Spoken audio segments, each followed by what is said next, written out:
Hello বন্ধুরা, আপনারা তো নিশ্চয়ই সকলেরই আধার কার্ড রয়েছে। তো আধার কার্ড হলো একটি ভারতীয় নাগরিকের সবথেকে গুরুত্বপূর্ণ ডকুমেন্টস। তো ইতিমধ্যে কেন্দ্র সরকার কিন্তু 50 লক্ষ আধার কার্ড বাতিল করে দিয়েছে। অলরেডি কিন্তু 50 লক্ষ আধার কার্ডের হোল্ডারের বাড়িতে কিন্তু পোস্ট অফিসের মাধ্যমে চিঠি পাঠিয়ে দিয়েছে যে আপনাদের আধার কার্ড বন্ধ করে দেওয়া হয়েছে। তো আপনার আধার কার্ডও কিন্তু বন্ধ হতে পারে। তো কিভাবে আপনার আধার কার্ডটি চালু রাখবেন, বা আপনার আধার কার্ড যদি বন্ধ হয়ে থাকে, যদি আপনার পোস্ট অফিসের মাধ্যমে চিঠি এসে থাকে আপনার বাড়িতে যে আধার কার্ড বন্ধ হয়ে গেছে, তাহলে কিভাবে পুনরায় আপনি আধার কার্ড চালু করবেন, সবাই বিস্তারিত এই ভিডিওটিতে জানাবো। তাই ভিডিওটি বিনা স্কিপ করে পুরো দেখবেন, এবং চ্যানেলে নতুন থাকলে চ্যানেলটি অবশ্যই সাবস্ক্রাইব করে পাশে থাকা বেল আইকনটি বাজিয়ে দেবেন, এবং ভিডিও ভালো লাগলে অবশ্যই লাইক করবেন। তো চলুন শুরু করি। তো প্রথমেই বলে দিই আপনাদের কাদের কাদের আধার কার্ড বন্ধ হতে পারে।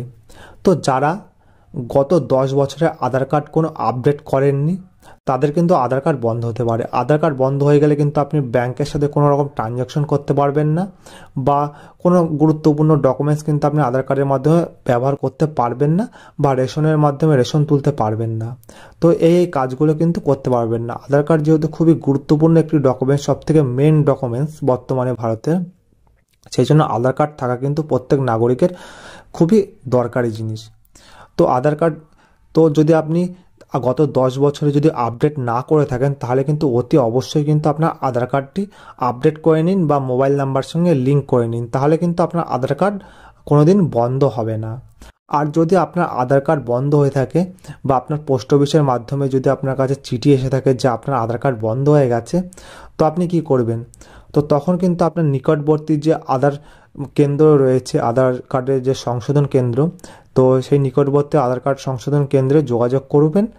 সেখানে গিয়ে যা কিছু করতে হবে সব কিছু তারা বলে দেবে, সেই স্টেপগুলি ফলো করবেন, তাহলে কিন্তু আপনার আধার কার্ড পুনরায় চালু হয়ে যাবে। তাও যদি না করেন, তাহলে কিন্তু সম্পূর্ণরূপে কিন্তু আপনার আধার কার্ডটি বাতিল হয়ে যাবে, এবং তখন কিন্তু আপনি আর ভারতের নাগরিক থাকতে পারবেন না। তার কারণ হলো আধার কার্ডই হলো মূলত আমাদের এই ভারতবর্ষের মূল ডকুমেন্টস। এই আধার কার্ড যদি আপনার না থাকে, তাহলে কিন্তু আপনি সরকারের যাবতীয় সব সুযোগ সুবিধা থেকে বঞ্চিত থাকবেন। তো আশা করি ভালো লেগেছে ভিডিওটি। তো ভিডিওটি শেষ পর্যন্ত দেখার জন্য অসংখ্য ধন্যবাদ।